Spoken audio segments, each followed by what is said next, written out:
तर या संदर्भात मुख्यमंत्र्यांनी काय म्हटले पाहूयात।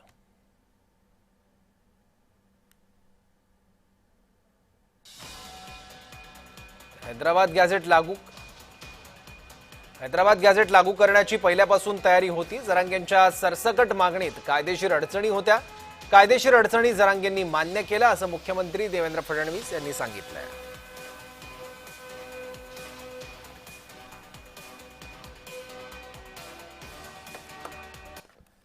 विधानाप्रमाणे आरक्षण हे समूहाला नसतं, ते व्यक्तीला मिळत असतं आणि त्या व्यक्तीने ते क्लेम करायचं असतं आणि म्हणूनच अशा प्रकारे सरसकट करता येणार नाही, ते कायद्याच्या पातळीवर टिकणार नाही।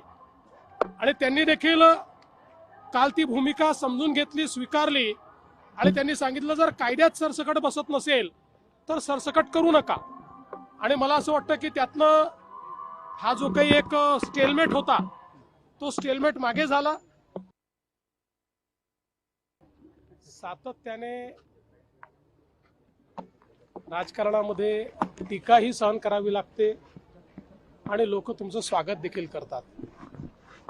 जेव्हा टीका झाली त्याही वेळेस मी विचलित झालो नाही, कारण माझ्यासमोर एकच ध्येय होतं की समाजाला न्याय द्यायचा आहे आणि तो न्याय देताना दोन समाज एकमेकासमोर येणार नाहीत, दोन समाजामध्ये तेढ निर्माण होणार नाही, दोन समाजामध्ये याला दिलं म्हणून त्याच्यात अन्यायाची भावना तयार होणार नाही। अशा प्रकारचा निर्णय आपल्याला करावा लागेल, कायदेशीर निर्णय करावा लागेल। आणि म्हणून या संदर्भात जे जे काही कायदेशीर आहे त्याचा सगळा अभ्यास करून आम्ही हा निर्णय घेतलेला आहे। याचं श्रेय हे आमच्या मंत्रिमंडळ उपसमितीला आपण दिलं पाहिजे की ज्यांनी खूप चांगलं काम याच्यामध्ये केलेलं आहे।